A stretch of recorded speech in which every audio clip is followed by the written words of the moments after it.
My channel doctor Shivani's dream life. I am doctor Shivani Singh and I am a dental surgeon. और आज हम लोग बात करने जा रहे हैं टूथ इम्पेक्शन पे।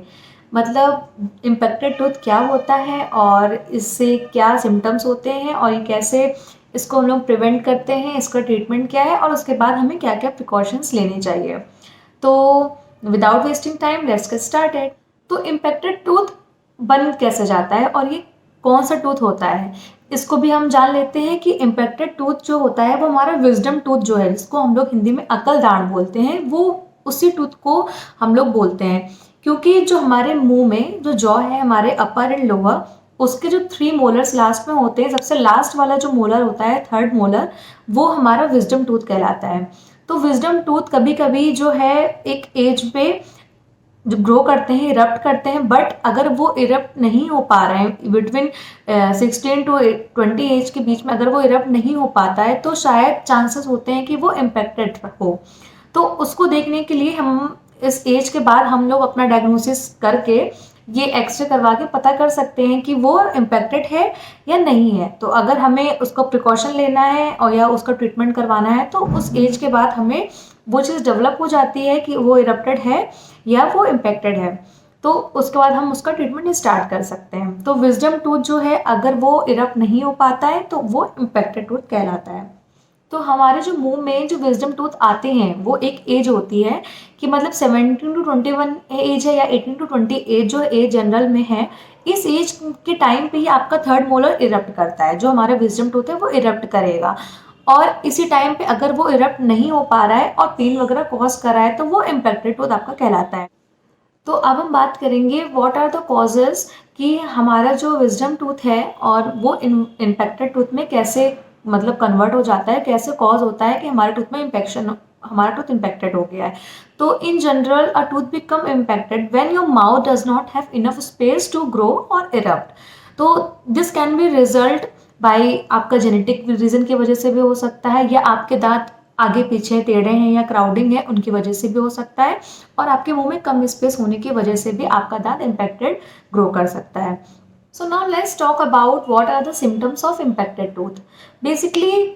कभी कभी कुछ ऐसे केसेस होते हैं जिसमें ज़्यादा सिम्टम्स नहीं दिखाई देते हैं, वो हमें एक्सरे करा के मालूम कर होते हैं। लेकिन कुछ कुछ ऐसे केसेस होते हैं जिसमें हमें स्टार्टिंग में ही सिम्टम्स और कॉजेस हमें मालूम पड़ने लगते हैं। लाइक हमारा जो एरिया है, गम एरिया है, वो रेड होने लगेगा, स्वेलिंग आने लगेगी और मसूड़ों से खून निकलने लगेगा उस एरिया पे, और मुंह से बदबू आने लगेगी। और हमें मतलब आप कोई भी चीज़ खा रहे हो तो आपके मुंह में बहुत अजीब सा टेस्ट आएगा, उस एरिया पे आपको हल्का सा वहाँ पे कट जैसा लगेगा और पेन होगा।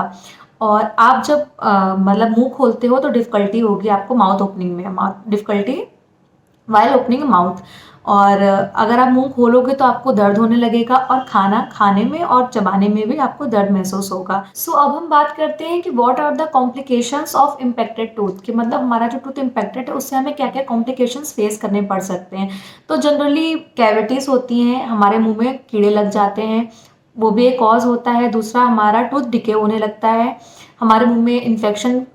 स्टार्ट हो जाता है और हमारे दांतों में क्राउडिंग होने लगती है। जो हमारे उसके आसपास के टूथ होते हैं वो टेढ़े मेढ़े होने लगते हैं, क्योंकि जो हमारा विजडम टूथ है वो ग्रो करने के लिए, इरप्ट करने के लिए उसके पास स्पेस नहीं है, तो वो प्रेशर हमें फोर्स अप्लाई करता है, तो उसकी वजह से और जो टूथ है उसमें क्राउडिंग आने लगती है। और मेन आपका हो सकता है आपके मुंह में सिस्ट बन सकता है, कि जब आपके रूट जो टूथ के पास जो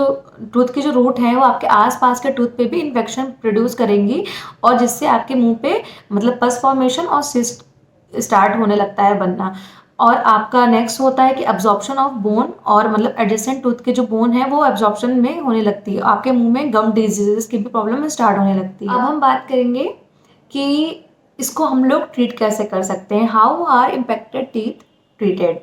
तो सबसे पहले हम लोग को ये पता करना चाहिए कि अगर हम सस्पेक्ट करते हैं कि हमारा जो टूथ है वो इम्पेक्टेड है, मतलब हमने एक्सरे वगैरह करवाया, अगर हमें कोई सिम्टम्स नहीं आते हैं और हमें एक्सरे में मालूम पड़ता है कि हमारा टूथ टेढ़ा है, मतलब ग्रो नहीं कर पा रहा है, इरप्ट नहीं कर रहा है, और या हमें एक सिम्टम्स आने लगे हैं, पेन हो रहा है लास्ट वाले टूथ में और हमारा टूथ इरप्ट नहीं हो रहा है एक एज के टाइम पे भी, तो हम उसको अपना एक्सरे करवा के चेक करके देखते हैं कि हमारा टूथ इम्पेक्टेड है।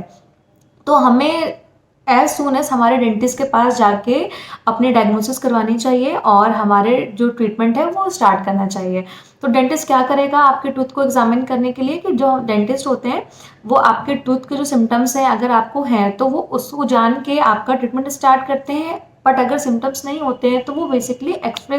करके आपका वो इम्पेक्टेड टूथ का जो एक्सरे है उसको देख लेते हैं कि आपका टूथ इरप्ट करेगा या नहीं करेगा, कि वो मतलब इम्पेक्टेड है या नॉर्मली एक एज के कुछ टाइम बाद वो स्टार्ट हो जाएगा ग्रो होने के लिए। तो ये आपके लिए बहुत अच्छा है कि आप अपने डेंटिस्ट को एज सुन एज आप उनके पास जाएं और उनसे अपने मतलब फॉलो अप करवाएं, ताकि आपका जो इम्पेक्टेड टूथ है वो आगे जाके कोई और सीवियर डेंटल प्रॉब्लम पे ना बन जाए और आपके मुंह में और कोई प्रॉब्लम ना क्रिएट हो। तो ट्रीटमेंट के क्या क्या ऑप्शंस हमारे पास हैं, तो सबसे पहला ऑप्शन नॉर्मल हमारे पास ये रहता है कि अभी अगर हमारे पास एज अभी टाइम है और टूथ इरप्ट हो सकता है तो हम लोग उसको वेट करते हैं कि धीमे धीमे कोई सिम्टम्स नहीं है तो हम उसका वेट करते हैं कि एक टाइम पे हमारा टूथ ग्रो कर जाएगा या इरप्ट कर जाएगा। डेंटिस्ट भी हमें सजेशन देते हैं कि आप थोड़ा वेट करो, आपका टूथ इरप्ट हो जाएगा, अभी ये मतलब इरप्शन के प्रोसेस में है। बट अगर आपका टूथ इरप्ट नहीं हो पा रहा है और आपका टूथ इम्पेक्टेड है तो दूसरा ऑप्शन हमारे पास आता है उसकी सर्जरी करना या एक्सट्रैक्शन करना। डेंटिस्ट आपको एडवाइस करता है कि आपको टूथ एक्सट्रैक्शन कराना पड़ेगा, क्योंकि आपका जो विजडम टूथ है वो इरप्ट नहीं हो रहा है और ये इम्पेक्टेड है और ये आपके मुंह पे, आपका जो मुंह है उसमें जॉ में ये प्रॉब्लम क्रिएट कर रहा है, जिसके आपके आगे ये टूथ है या ऊपर नीचे जो भी टूथ है उनमें प्रॉब्लम क्रिएट होने लगेगी। तो आपको उसका एक्सट्रैक्शन कराना पड़ेगा, उसकी सर्जरी करानी पड़ेगी। सो नाउ लेट्स टॉक अबाउट कि जो हमने ट्रीटमेंट करवाया, कि हमने जब हमारे मुंह में एक्सट्रैक्शन हो गया तो उसके बाद हमें क्या क्या प्रिवेंशन लेने हैं कि वो जो हमारा टूथ एक्सट्रैक्ट हुआ है, विजडम टूथ हमारा निकल गया है, अब वो इम्पेक्टेड टूथ हमारे मुंह में नहीं है, लेकिन उसके बाद जो वहाँ पे स्पेस है वो कैसे क्योर कर जाए, कैसे प्रिवेंट कर जाए जिससे हमारे मुंह में और उसके बाद के इन्फेक्शंस ना आए और हमारे जो एडजेसेंट टूथ हैं उनमें भी कोई प्रॉब्लम ना आए। तो बेसिकली आपके पास कुछ ऐसे पॉइंट्स हैं जो आपको हमेशा याद रखने हैं कि जब आपका टूथ एक्सट्रैक्शन सर्जरी आपकी होती है तो उसके 24 आवर्स तक आपको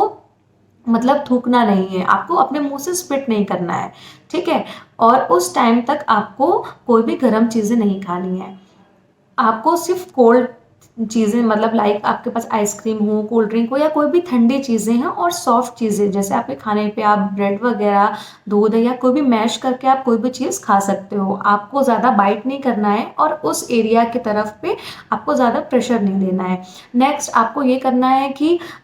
24 घंटे के बाद आपको वार्म सलाइन ड्रेसिंग स्टार्ट कर देने। आपको दिन में 3 से 4 बार गर्म पानी में नमक डाल के कुल्ला करना बहुत ज़रूरी होता है। ये आपको 6 to 7 डेज तक कंटिन्यू रखना होता है, जिससे जो आपका टूथ एक्सट्रैक्ट हुआ है वो जो एरिया है वो धीमे धीमे से क्योर करने लगता है और फिर से वो जो स्पेस है वो नॉर्मल आने लगती है और आपके एडजेसेंट टूथ पे प्रॉब्लम नहीं क्रिएट होती है। आपको अपनी मेडिकेशन भी लेनी होती है, आपको अपनी पेन किलर है, आपका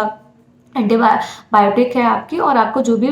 डेंटिस्ट ने आपको जो प्रिस्क्रिप्शन प्रोवाइड किया है वो आपको 3 to 5 डेज तक कंटिन्यू रखना पड़ता है, जिससे आपको पेन ना हो। देन आपको है कि प्रॉपर आपको टूथब्रश करना है और आपको माउथ वॉश यूज़ करना है और डेंटल फ्लॉस आपके मुंह पे करना ही करना है, जिससे आपका जो मुंह में कोई भी इन्फेक्शन नहीं बने और गंदगी नहीं जमे। तो ये कुछ ऐसी चीज़ें होती हैं जो आपको एक्सट्रैक्शन के बाद फॉलो करनी होती है 6 to 7 डेज तक, जिससे आपके मुंह पे जो एक्सट्रैक्शन सर्जरी हुई है वो पूरी तरह से क्योर कर जाती है और आपके जो एडजेसेंट टूथ होते हैं उसमें कोई डेंटल प्रॉब्लम और कोई भी गम डिजीजेस नहीं होती हैं। सो ये था हमारा छोटा सा टॉपिक टूथ इम्पेक्शन और विजडम टूथ पे जो क्या रिलेशन है दोनों पे, और हमारा टूथ इम्पेक्टेड कैसे होता है और इसके क्या सिम्टम्स होते हैं और क्या कॉम्प्लिकेशंस हमारे मुंह में कॉज करता है और इसको हम लोग ट्रीट कैसे करते हैं। होप आपको ये इन्फॉर्मेशन बहुत हेल्पफुल रही होगी और आपको इससे कुछ भी नॉलेज मिली हो तो ये बहुत अच्छा लगेगा मुझे। और अगर आपको कोई भी क्वेरी हो कोई भी टॉपिक पे, कोई भी डेंटल प्रॉब्लम पे, तो आप मुझे कमेंट सेक्शन में करके ज़रूर पूछ सकते हैं और मैं आपको हेल्प ज़रूर करूँगी। तो जाने से पहले मैं आपसे ये कहना चाहूँगी कि प्लीज़ अगर आपको मेरी वीडियो पसंद आई हो तो प्लीज़ लाइक करना मत भूलिएगा और मेरे चैनल को सब्सक्राइब करना मत भूलिए और मेरे साथ ऐसे ही बने रहिए। Do comments, do like and subscribe to my channel. फिर मैं नेक्स्ट टाइम एक न्यू वीडियो लेके आऊँगी और till then take care, good bye, thank you.